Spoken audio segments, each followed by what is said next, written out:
Hi, guys, and welcome back to the Female Fitness Podcast. It is lovely to be back with you all as always. I'm really enjoying recording the podcast at the moment, and I'm getting some really great feedback. So, thank you so much to anyone who's reached out. It genuinely means the world. And if any of you have been on the fence about reaching out or you're a little bit nervous, please don't hesitate to do so. I adore hearing from you lot, and I really appreciate your feedback and your requests for future episodes as well. So, in today's episode of the podcast, I'm going to address the question of what actually is our body image? Because in a previous podcast, I spoke about how poor body image can show up in our lives and how it can influence our lives and us on a practical level. But even then, it can be still really difficult to kind of know what our body image actually is and what it's influenced by. And a lot of people get it confused with what we actually look like. So, our body composition, the amount of muscle mass and fat mass we carry, for example. And it's really important to distinguish the difference between the two and to get curious when like you don't feel good in your own skin. It can be very easy to want to jump to change how you look, so to lose body fat or to gain muscle tissue. And it's absolutely okay to want those things, but it's just important to also get curious of like, is it my body composition that's the issue? Like, is it the way that I look that is actually the issue? Or is it the way that I feel about myself? Is it the way that I perceive my body? Is that what needs addressing? Or is it even a combination of both? Because that's okay too.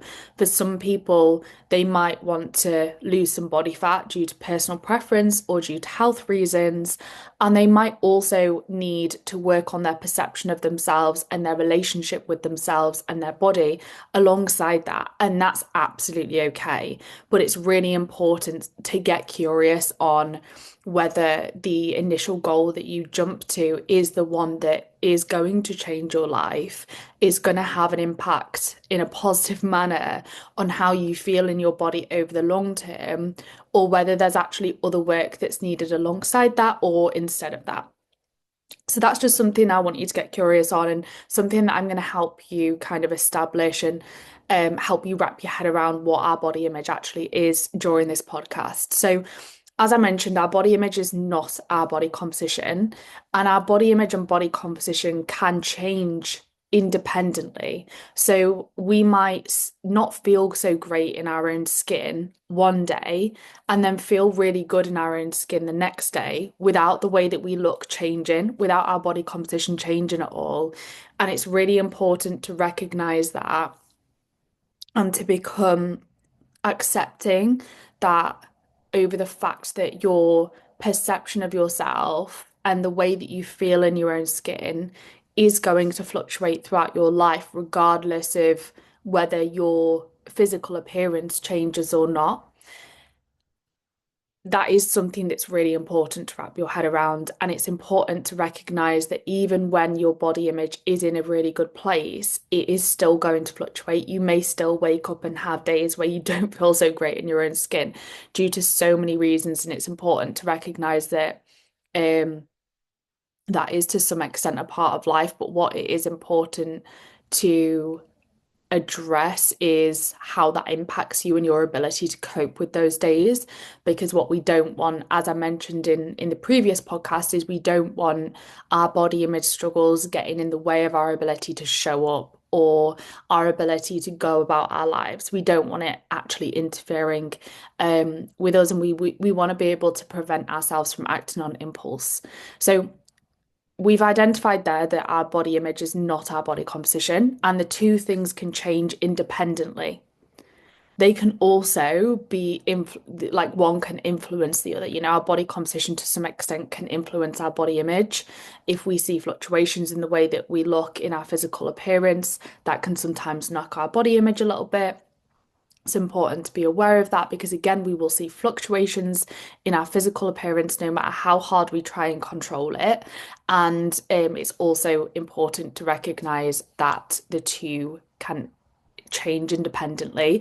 And also, on the flip side of that, your body image can impact your body composition because What this is just one example of how if your body image is in a really poor place, so you don't feel good about yourself and you don't really respect yourself, if your sense of self-worth is quite low, you don't have a positive perception of your body, you could actually be more likely to engage in self-sabotaging behaviors, which may change your body composition in a direction that you don't want, which emphasizes the importance of actually addressing your body image if you do have body composition related goals. So the two do influence each other both ways. And I think that's something that people don't kind of realize sometimes as well. So what our body image actually is what we believe about our appearance and what we believe that says about us. It is how we feel about our bodies, including how we feel about our height, our shape, and our weight. And it includes how we sense and control our bodies as we move. It is our physical experience of our body or how we feel in our own skin. And it can be influenced by things like the media, family, peers, our desire to fit in, diet culture, body ideals, childhood experiences, and so much more. And one of the reasons it's important to point out all of that is that it gives us ownership and it helps us take control back in recognizing that, like, we weren't born with the beliefs about our bodies that we have now. It has been kind of molded and shaped throughout our lives and throughout our experiences, and is something that is so specific to us, but it is conditioned. It's not something that is like innate. It's not something we were born with. And that recognition can help us take that power back. It can help us be like, oh, wow, I do have control over this. It is something that I have been taught. It is something that I've learned throughout my life to have this opinion of myself and to have this opinion of others and their bodies and to maybe have judgment over others and their bodies.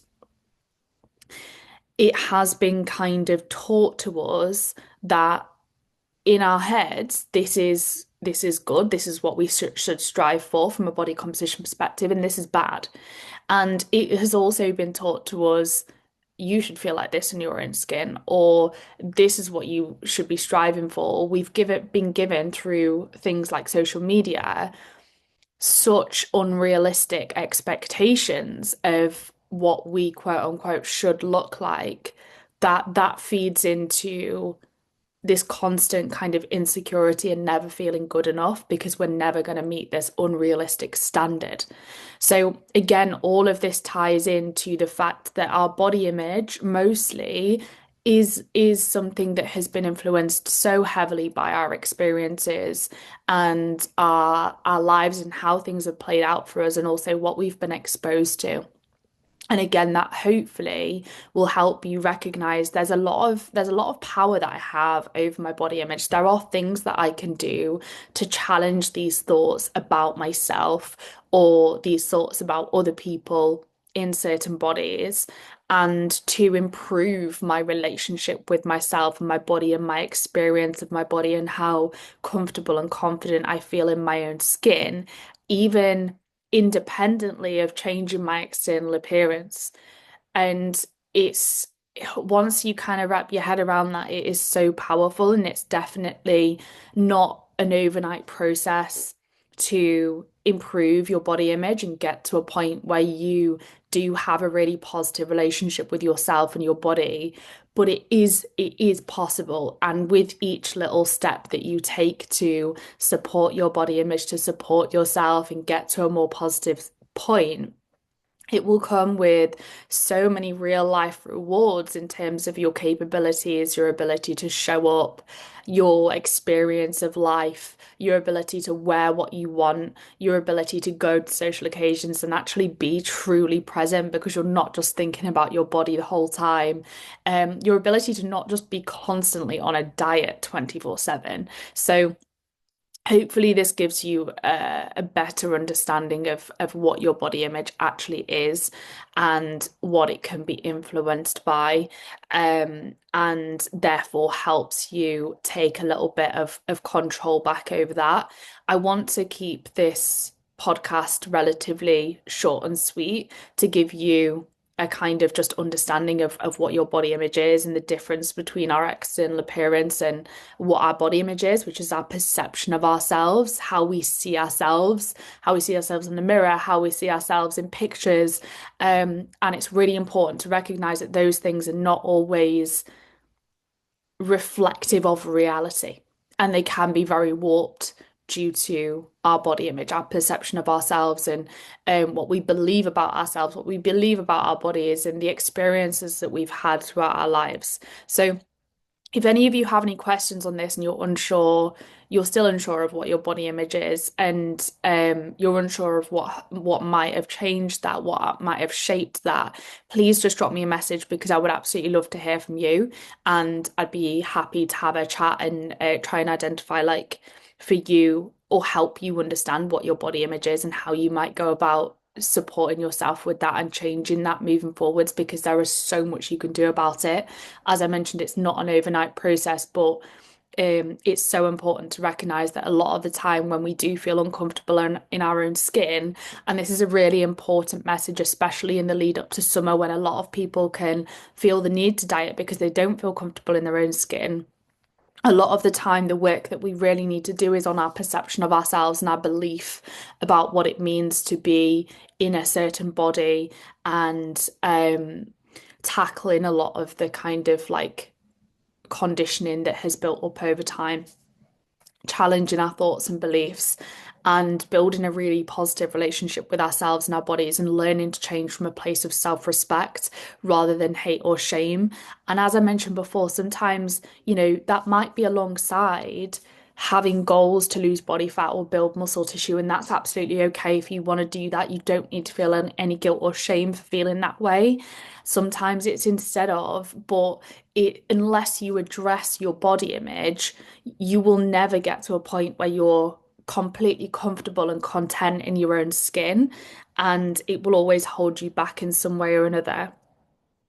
So it's so important that you address that at least alongside chasing any fat loss or muscle gain goals that you have, as a minimum, and if not instead of, because unless you do, you will always feel self-conscious when when your body fluctuates, when you have those days where you don't feel so good, it will hold you back, and you will never fully feel completely comfortable and confident in your own skin, probably no matter what your body composition looks like, unless you do the work on your body image.